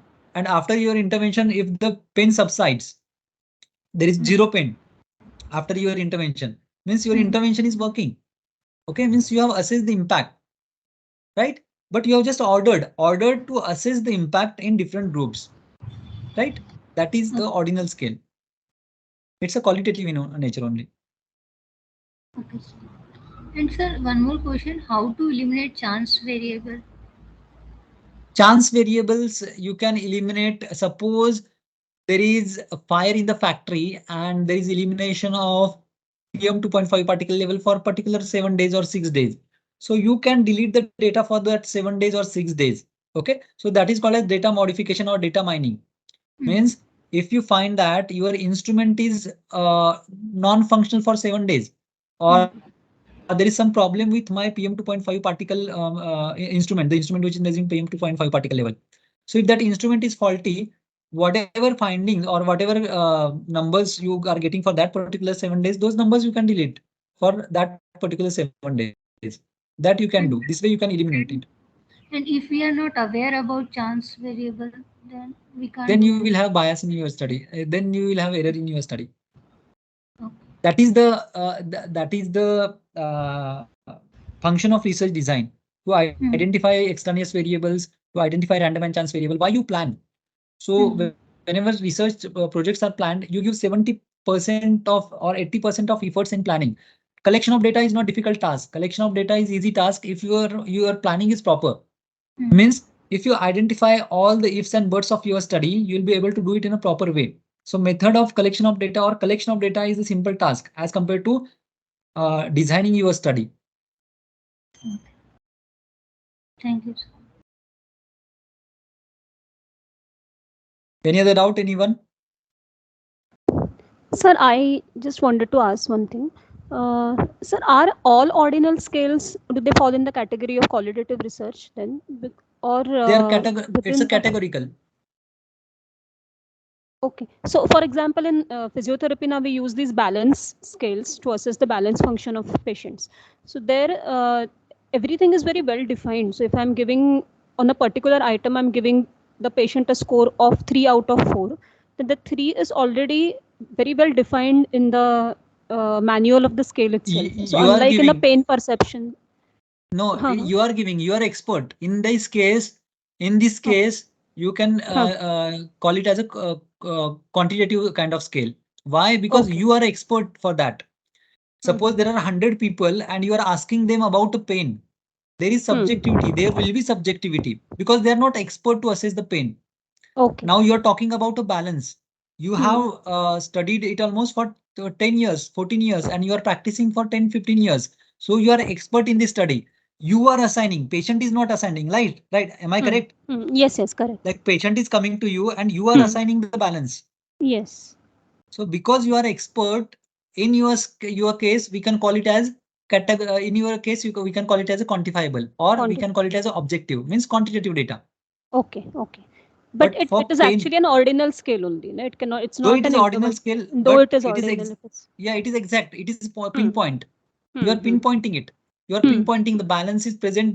When you say balance is present and balance is absent, that is hmm, a qualitative data. But when hmm, you have some score, balancing hmm. score, maybe 1, 2, 3, 4, assigned by an expert, in that case, you can quote it as a quantitative data because it is Okay. assigned by expert. There is no variation. Suppose there Hmm, are 10 experts. 10 expert is assigning 1 to 1. Means suppose hmm, if it is that way, if a hmm. scale is designed in such a way that for a physiotherapy, all the physiotherapists from your stream, for 1, everybody is assigning 1. For 2, everybody is assigning 2. In that case, you can define it as a quantitative data. Okay, okay, okay, Right. If okay. qualitative means presence absent, pain is Hmm, present or balance is absent. So hmm, that becomes a qualitative. Or if hmm. the patient is assigning who is not expert in this particular field, then it becomes your qualitative scale or qualitative data. Okay, okay. Coming to the next part, classification of research designs in quantitative research. Okay. So this is the classification of research design in quantitative research. First, we will talk about study designs in quantitative research. Then we will discuss about study designs in qualitative research. Now we have a classification. First way of classifying based on number of contacts with the study population. Second way of classifying reference period of the study. Third way of classifying nature of investigation. And those designs which are not falling in these 3 categories, like first, second, and third, they are called as other designs. Okay, because they are not part of these 3 categories. Now, based on number of contact points with the study population, if there is 1 contact with the study population, it is called as a cross-sectional study. If we have 2 contacts with the study population, if we are contacting study population twice, it is before and after study. If we are contacting study population for 3 or more than 3 times, it is longitudinal study. Okay. In details, we will go. We will discuss all these study designs. Okay. So one study, point contact cross sectional study, 2-point contact before and after study, 3 or more than 3-point contact. It is longitudinal study. Reference period of the study, retrospective study. If you collect the data of past, that is retrospective study. Prospective means if you collect the data of future, you are in present and you will collect the data of future. Like you will go into future means you will follow it for the next 3 months or 1 year or 2 year, and you will collect the data. That is prospective. Retrospective prospective means first you will collect the data of retrospective, that is past. Then you are into present, and then you will follow it for next 3 years or next 3 months or 1 year based on your proposal. Next is nature of investigation. Based on nature of investigation, we have experimental study design, we have non-experimental study design, and semi-experimental study design. Semi-experimental study design, they are also called as quasi-experimental designs. Okay. Under experimental study design, we have again subtypes like the after only experimental design, before and after experimental design, control group design, double control group design, comparative design, match control experimental design, and placebo design. Under other designs, we have crossover comparative experimental design, replicated cross-sectional design, trained studies, cohort studies, panel studies, blind studies, and double blind studies. These categories or these designs, they are not falling into any of these 3 categories. So they are categorized under other designs. Now, one by one, we will go into details of this. The first is based on the number of contacts with the study population. We have cross-sectional study, before and after study, and longitudinal study. Okay, based on the number of contact points with the study population. Now, what is mean by cross-sectional study? In cross-sectional study, you take a cross-section of a population, you take a cross-section of situation, you take a cross-section of phenomenon. Okay, cross-section means what? You are contacting study population. You are studying that situation or phenomena only once. Suppose today, if I collect the levels of PM 2.5 particle levels at 10 a.m. only once, then it becomes a cross-sectional. Suppose I get a level of 120 cubic millimeter at 10 a.m. today. That is cross-sectional study design. I have just collected data for today. That's it. Okay. Again, in the future, I am not going and collecting the data, or I have not collected the data of the past. Means what I have done? I have taken a cross-section of 10 a.m. I have taken cross-section of 10 a.m. for today and collected the data. Whatever data related to PM2.5 particle is available. I collected the data. I quantified that data. Okay, means I have taken a cross section of this particular situation, and that is 1 point contact with the study population, 1 point contact with the situation or phenomena. That is a cross sectional study design, known as one shot or status studies. One shot means I am just collecting only once. Today at 10 a.m. only once I am collecting the levels of PM2.5 particles. I have not collected for the past and I am not going to collect for the future. Only once for today at 10 a.m. I have collected the data. That's it. Are most commonly used study designs in social sciences. So where there are social issues. So those who are from social science background, most of time they use this kind of study, cross-sectional study. They take a cross section of population, or they take a cross section of society related to a particular problem, and they find out the problem. They find out the magnitude, what is the problem or magnitude of a problem. Design is used to find the prevalence of a phenomena. Prevalence means entire value, full value. Okay, incidence means the new value. Suppose yesterday's level was 120 cubic millimeter and today's level is 100 cubic millimeter. When I am collecting it at 10 a.m., it may be some residual levels of yesterday also. Okay, it may be some residual levels of yesterday night also, but I am collecting only for once. Prevalence means total level. So what is prevalence? Prevalence means total level. It has come from medical sciences. Prevalence means total impact of that particular disease. I will just give another example related to COVID. Suppose it's a COVID situation or COVID era. You go back to COVID era. On day one, suppose there are 50,000 people who are infected with the corona. On day two, 20,000 more are added. So day two, we have 20,000 new people who suffered from corona, and that is called as incidence. The new population which you are counting, that is incidence. But what will be prevalence? Total number of population. How much total population is infected with the corona? 70,000 people. 70,000 means day one 50,000 and day two 20,000. So what is prevalence for that particular day or day two? It is 70,000. Total number of population which is infected with the corona at the end of day two is 70,000. So prevalence for infection of corona for day two is 70,000. But incidence, how many new cases are arising on that particular day? 20,000 new cases are arising on that particular day. And that is the incidence of that particular disease. Okay, it is very commonly used in medical science or health sciences. Prevalence and incidence. So design is used to find prevalence of a phenomenon, situation, problem, attitude, or issue. So what you find the total magnitude of one particular phenomenon, situation, problem, or attitude which is present by taking a cross section of a population, by taking a cross section of situation, by taking a cross section of that particular phenomenon or attitude, right? So that is a cross sectional study. Means you are contacting study population, you are taking the values only once. You are contacting that situation only once. You are taking a cross section of that particular situation or population, and you are collecting the findings. You are not collecting the data of past, and you are not collecting the data of future also, right? That is a cross sectional study design. Advantages: comparatively cheap. Why cheap? Because you have only one contact with the study population, or you have only one contact with the particular situation or phenomenon. You are not going back and collecting data again and again. When you collect data repeated times, there are expenses which are increased because you are going and contacting that study population repeatedly. So many expenses related to that particular research are increased. But in cross-sectional study design, you are contacting study population only once. So it is a cheap because only once you are collecting the data. You are not taking data multiple times, right? Disadvantage: cannot measure the change. Cannot measure the change means suppose I have taken PM2.5 particle data for today at 10 a.m. That is cross-sectional study design. Cross section of 10 a.m. I have taken and I collected the value. Okay, I took the value. I don't know what was the value yesterday, right?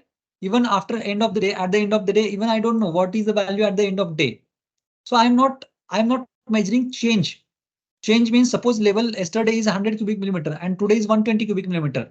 There is change of 20 cubic millimeter. By 20 cubic millimeter, the level is increased for today. But that you cannot measure or that you cannot define in case of cross-sectional study, because you are contacting that particular situation, phenomena, or study population only once. You cannot measure the change over a period of time because you are having contact with the study population or with that particular situation or phenomena only once. Example: the attitude of students towards the facilities available in the library. So I will take a cross section of students and I will ask them Are you satisfied with the library facilities or what kind of facilities are available? So whatever students, suppose there are 100 students sitting in the library. Those 100 students, I don't know, like today they are sitting, but tomorrow the different 100 people will be there, or some other people, some other students will be there, right? So I am taking for that particular day. If the on that particular day, if the students are happy, they will say we are happy. Those particular 100 students, if they are not happy, they will say that we are not happy. I have taken a cross section. I cannot measure the change. There may be 10,000 students who are studying in the university campus, but I have taken only for 100 people. Okay, based on 100, I cannot comment for 10,000 people. Okay, that is the disadvantage associated with the cross-sectional study design. You cannot measure the change. The attitude of a community towards equity issue. So what is the attitude of a community towards equity issue? You can take a cross section of community and you can ask their attitude towards equity issue. The extent of unemployment in the city. So how many are unemployed? You will just take a cross section and you will find how many people are unemployed in the city. Consumer satisfaction with the product. So you will just ask consumer, are you satisfied or not? You will contact 1,000 consumers and you will ask them whether you are satisfied with the product or not. So based on the responses, you will decide 70% consumers are happy and 30% consumers are not happy. Okay, so that's it. You are taking cross section of consumers regarding a product, regarding their view of a product. That is a cross sectional study design. Any doubt, anyone in this?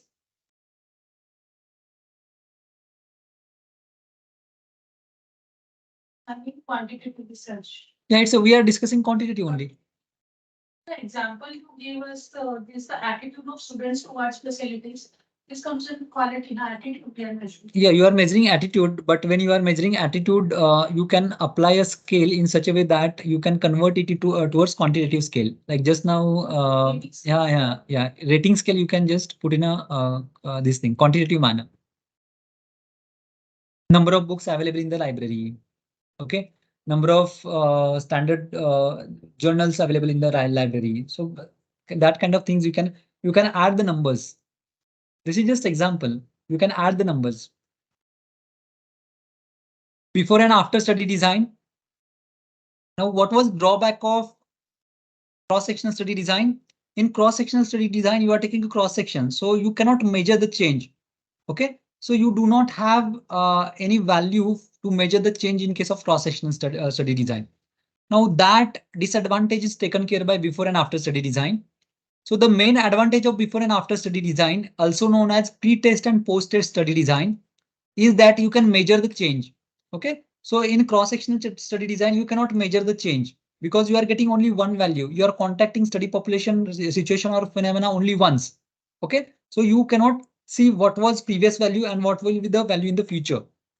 So this way you cannot measure change in case of cross-sectional, but that is possible in case of before and after study design.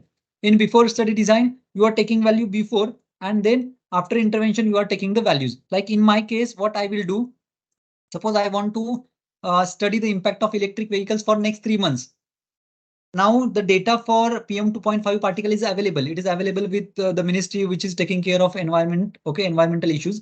So on that website, suppose data is available for last 3 months, and that data is related to petrol vehicles. PM 2.5 particles eliminated by petrol vehicles. So what I will do, I will download data of petrol vehicles before start of study. That is pre-test data. Okay. So for last 3 months, I will download the data. Now today I will introduce electric vehicles. And from now for next 3 months, I will check the impact of electric vehicles. I will calculate the levels of PM 2.5 particle, or I will measure the levels of PM 2.5 particles for next 3 months. So before intervention, we downloaded the value of PM 2.5 particles. We have intervention, and for next 3 months, we will calculate or measure the value of that particular intervention or measure the value of PM 2.5 particle. And then at the end of study, post study, after completion of 3 months, we will see the difference in the levels. Suppose before or pre-test or before intervention, if the levels are 150 cubic millimeter, and after intervention of electric vehicles, after 3 months, if the levels are only 20 cubic millimeter, we can say that there is statistically significant reduction from 150 cubic millimeter to only 20 cubic millimeter. Okay, means you have measured the change which has happened from 150 cubic millimeter to 20 cubic millimeter. That change you have measured, so you can comment, you can arrive at some conclusion in case of before and after study. So here what you are doing, you are measuring the change. So the main advantage of before and after design is that it can measure the change in a situation, phenomenon, issue, problem, or attitude. It measures the extent of change. How much is the extent from 150 to 20 cubic millimeter? It's a vast difference. Okay, 80% of change, 70% of change in a phenomenon or situation, right? So it will measure the extent of change because we have pre-test value and post-test value. Okay, pre-test value before intervention and post-test value after intervention. Thus, it will help you to assess the impact of intervention. So before and after study will assess the impact of intervention. Now with this diagram, you can understand this is a study population. This is a pre-test data. This is the before data. Okay, pre-observation data. Now at this point of time, you will have your intervention program or your intervention. You can have your some program or you can have your intervention and you will follow for a period of T, that is time T. For next 3 months, I am following. Okay, so after 3 months, I will check the study population and I will collect the post-observation data, post-test data. Okay, and the difference between pre-test and post-test or post-test and pre-test will give me the change or measure of change. How much change happened over these 3 months over time T. Okay, so post-test data minus pre-test data or pre-test data minus post-test data will give me the change, the amount of change, or it will give me measure of change that has happened from before to after, pre-test to post-test. The disadvantages associated with before and after study design, it is more expensive because you are contacting study population many times or at least 2 times. So as compared to cross-sectional, it is expensive. Okay, means you have to invest more money, you have to invest time. Okay, you have to give more amount of efforts here for this before and after study. That is more expensive. Next disadvantage is attrition. Attrition means loss to follow. Suppose you are conducting a study on a human population. Initially, at the time of intervention, suppose you have 100 people out and in post test, you have only 60 people, 40 people, there is loss to follow. Loss to follow means they will move from that particular area or they will not attend or they will not come back to you. Okay, so that is attrition. Attrition means loss to follow up or loss from the study. The people will move from your study. So it is possible that some of those who participated in the pre-test may move out of the area or withdraw from the experiment for other reasons. Okay, so they might move from that area or they will withdraw from that particular experiment or they will withdraw from that particular study, and that is called as attrition. So whenever we propose a sample size, we consider this attrition factor. Suppose based on the sample size formula, you have a sample size of 100 and you calculate attrition factor and you add. Suppose your attrition factor is 16. So instead of taking 100 people, you take 116 people. Why? Because there is possibility that after this particular time, after time T, the 16% of people or 16% people will move out from this area or they will leave this experiment, they will leave this study, they will leave this research project. Okay, so at least you should have 100 people at the end of study. That is the purpose. So you take extra these 116, extra 16 people. That is to prevent the attrition from the study, to prevent loss to follow from the study. Before and after study, it measures total change. Total change means what? What I did in my study, I measured the levels of electric vehicles for last 3 months. Now I have a value. Today I am giving intervention and I will follow up for next 3 months. After 3 months, I will calculate the value. So now I calculated value for last 3 months. Average value is 150 cubic millimeter. I will collect the value for next 3 months and the average value will be 20 cubic millimeter. So what I am getting? I am getting total change. How much is the total change? Total change is 130 cubic millimeter. Okay, so that is a total change or maybe 70% reduction or 80% reduction, right? So that is a total change. Means you just get the total change. You cannot ascertain whether independent or extraneous variables are responsible for producing a change. Means in this case, in before and after study design, you are not assessing the impact of extraneous variables. What I did, I took the levels for last 3 months. I have not taken into consideration the levels. What were the extraneous factors at that particular time? What were the random or chance variable factors at that particular time? Now I am doing intervention today, and after 3 months, I will measure the change or I will collect the value, average value. So in between also for next 3 months, I am not considering the extraneous variables or random and chance variables. So this might affect my dependent variable, impact my dependent variable, and whatever change I am getting, That is not pure change. Pure change means impact of independent variable on dependent variable, impact of electric vehicles on air pollutants. That I am not getting. I am getting total change. Total change is because of independent variable plus extraneous variables plus random and chance variable. That change I am getting, right? I am not getting only impact of independent variable on dependent variable, only impact of electric vehicles on the air pollutants. I am getting impact of electric vehicles plus industries plus some fire that has happened in the industries. All that total change I am getting, right? That is the disadvantage of before and after study. Okay, you get total change, but you cannot ascertain whether it is because of independent variable or whether it is because of extraneous variables. Maturation effect.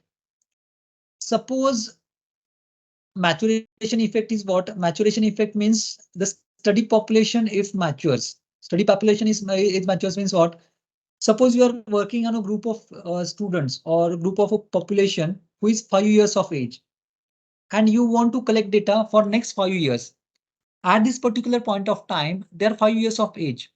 Their intellectual capacity, their skills, their understanding, their perceptions, they are totally different at 5 years of age.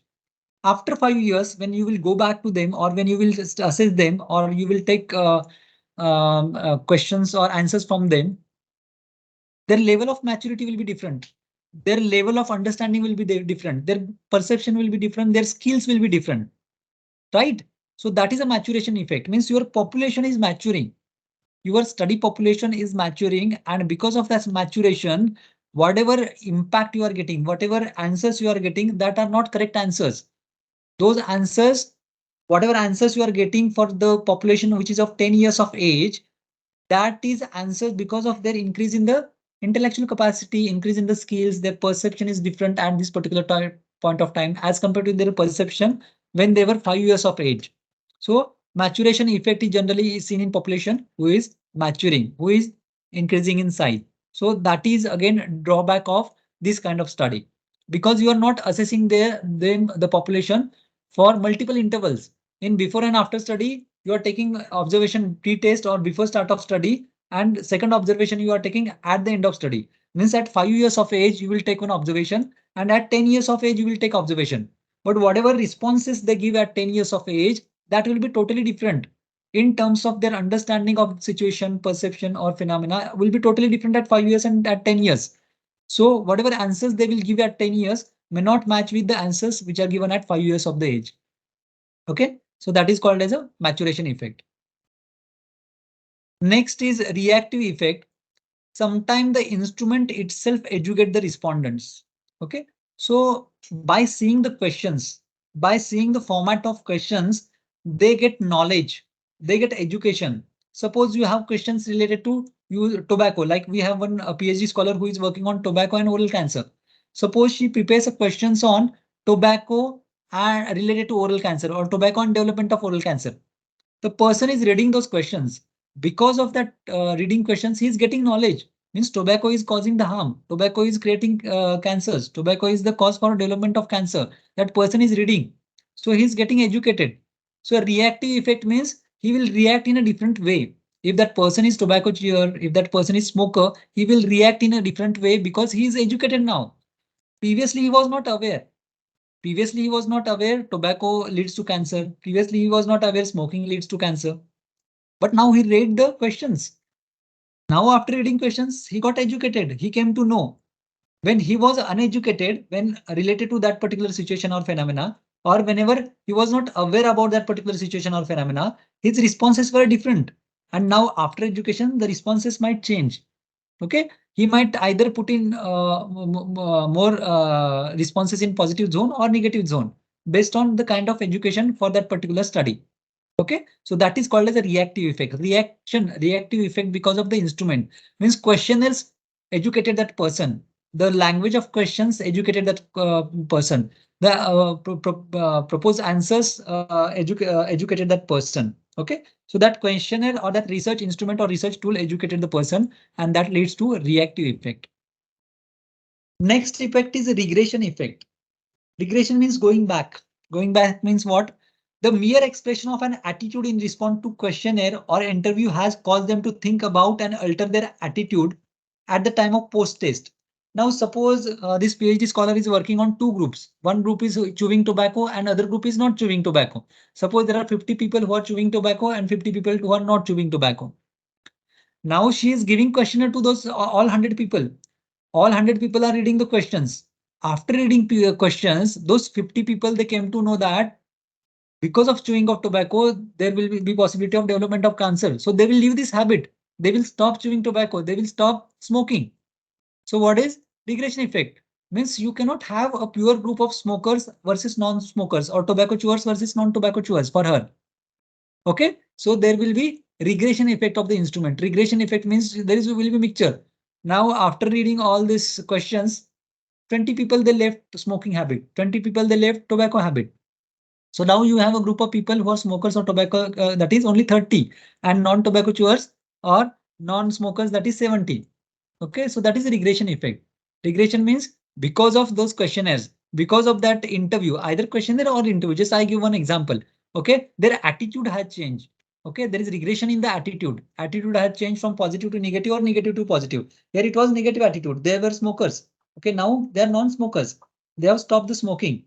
Okay, change towards positive side, right? So the responses will change. The mean will change. The average will change in this case. And that is called as regression effect of Taste also like that. cytometric test. Okay, what you do in cytometric test That question will change the behavior. Similar for a lot of psychological things like, yeah, psychological test. Like suppose somebody is very aggressive, somebody is very anxious, somebody has a depressive tendency. After reading those questions, after reading that question, their mind and there there is, giving yeah, an answer. that is true. So you are working on that. Yeah. Okay. Got it. The disadvantage associated with before and after study. Expensive, attrition of a population. Then it measures total change, maturation effect, reactive effect, and regression effect. These are the disadvantages which are associated with before and after study designs. So regression effect I have explained here. Regression effect in before and after study design. Now in this regression effect, this is pre-test value. This is pre-test value means this is a curve. This is the area under curve. So this is x-axis and y-axis, and here this x bar is average or mean value. Now when in pre-test, your respondents are not aware about situation or phenomena or condition. So their responses are flat. The area under curve is larger. The curve has broad base.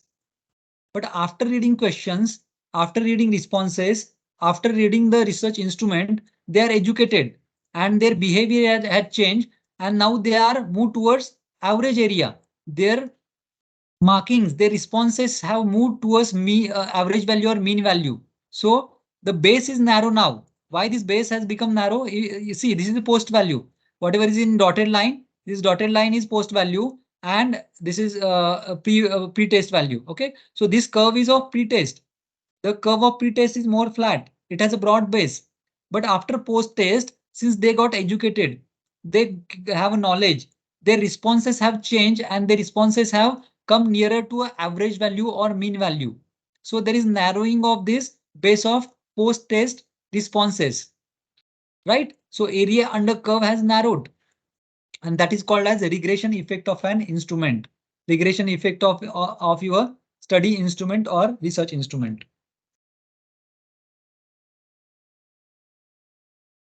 Examples of before and after study: impact of incentives on the productivity of employees in the organization. So suppose for last 1 year, incentives are not given. And how much was the productivity? Now today you are starting the incentives and you will assess their productivity for next 1 year. And you will measure the change. After 1 year, after giving incentives, how much is the productivity? And before giving incentive, how much was the productivity? The impact of increased funding on the quality of teaching in the university. So if a funding for research is increased, whether quality of teaching or research is increased or not. What was condition before funding and what is condition after funding? The impact of maternal and child health services on infant mortality. The infants who are dying at the time of birth. So government has introduced a program of maternal and child health care services. So before introduction, how many infants were dying, and after introduction of program, how many infants are dying. The effect of random breed testing on road accidents. So before random breed testing, the police use random breed testing devices. Okay, so they will come to know who has taken the alcohol and who has not taken the alcohol. Okay, so the person who is taken alcohol, and if that person is driving a car or bike, he is bound to have some accidents, right?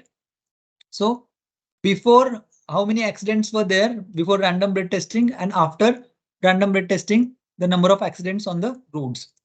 The effect of advertisement on the sale of a product. Okay, so suppose company is having some advertisement, like before advertisement, what was the total sale for a particular year, and now company has started advertisement. So for next 1 year, what will be the levels of sale, whether sale has increased or decreased. There is possibility on either side. After advertisement, the sale might increase or decrease, right? So impact of advertisement, that is before advertisement, the amount of sale, and the sale after advertisement.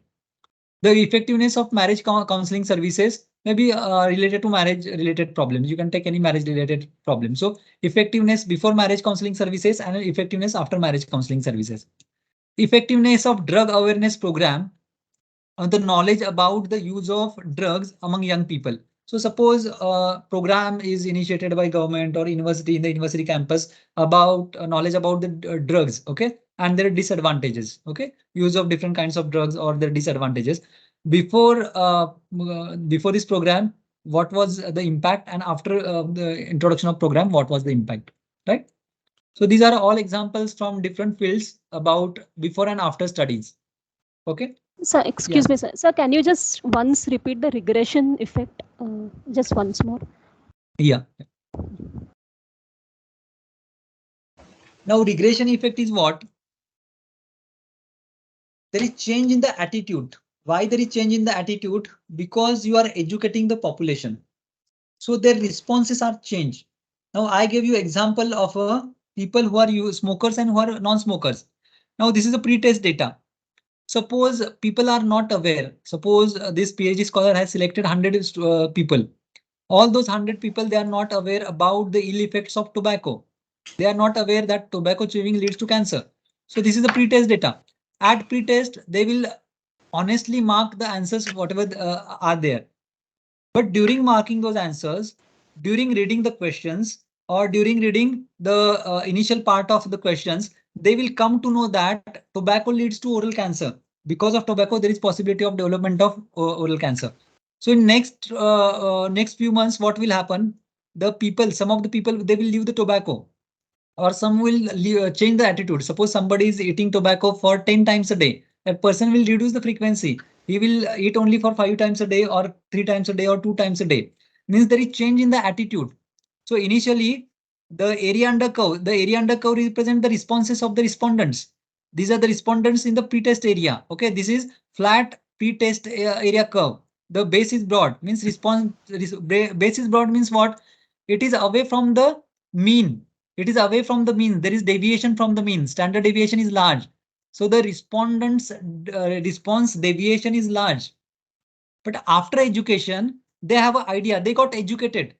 They know now there are ill effects of the tobacco. So since they are educated, their responses will be scattered near average value.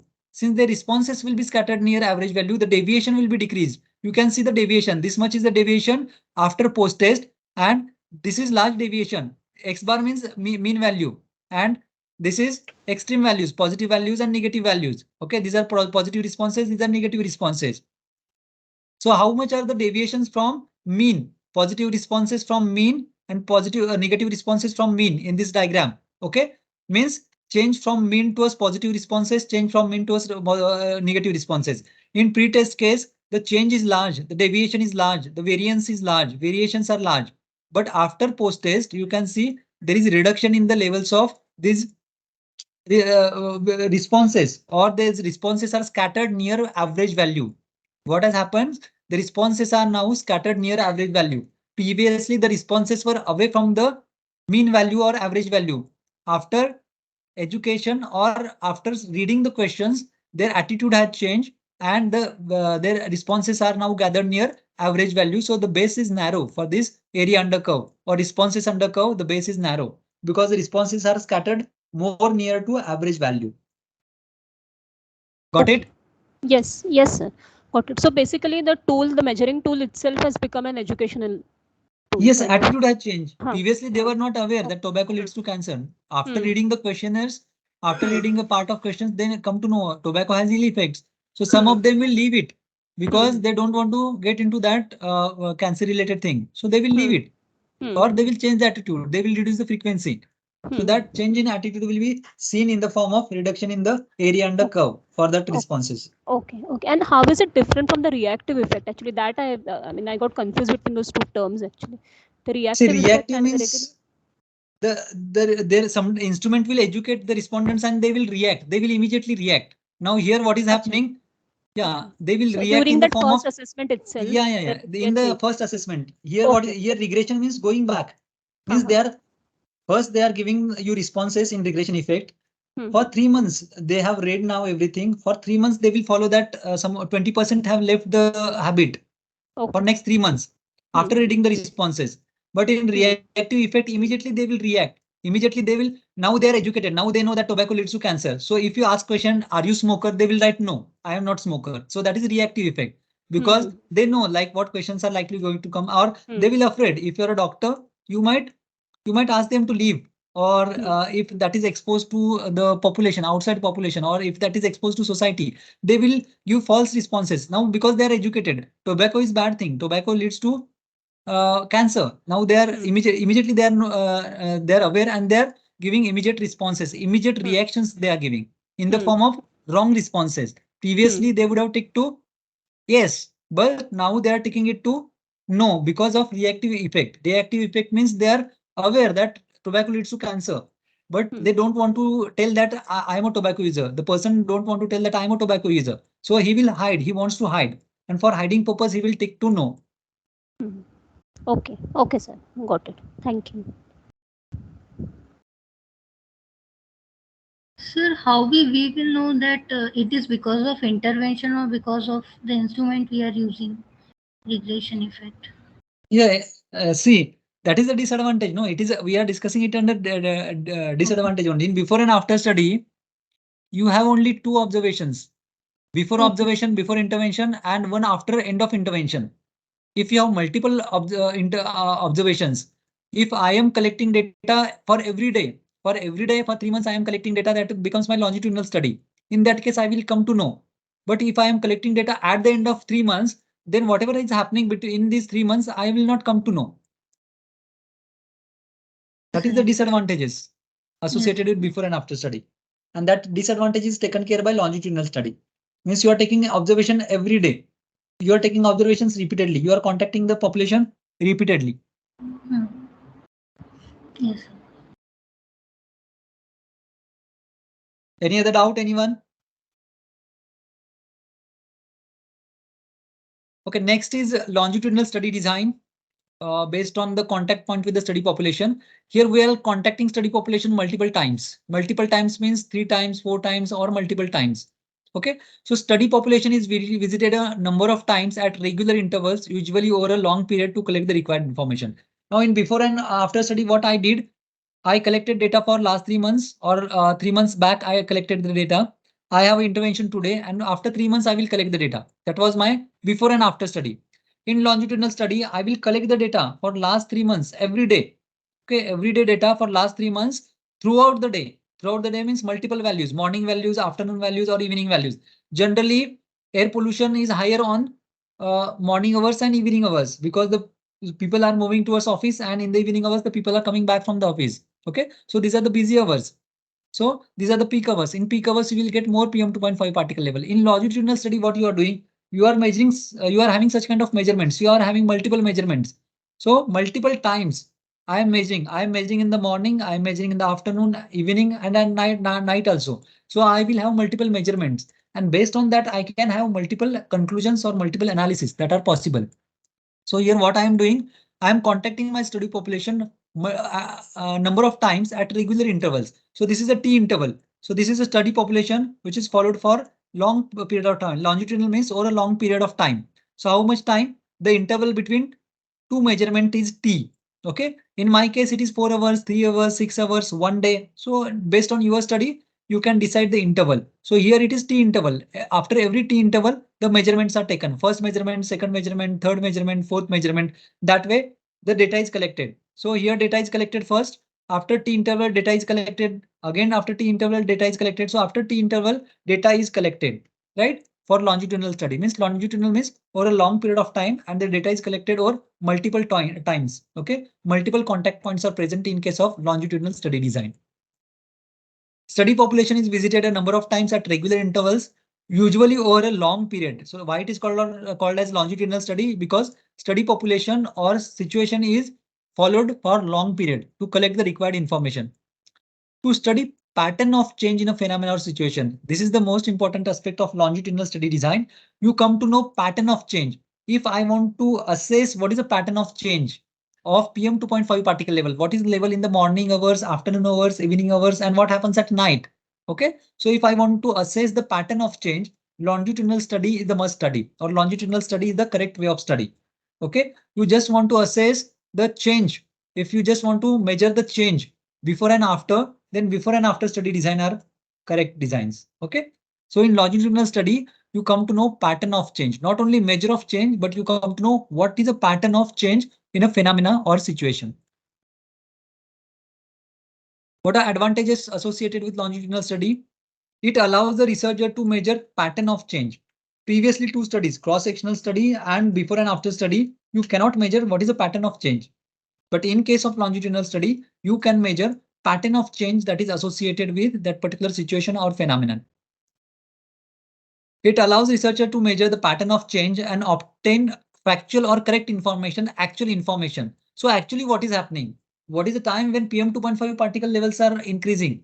If I am taking a time of afternoon where PM 2.5 particles are already less, then that might introduce bias in my study. That might introduce error in my study. Okay.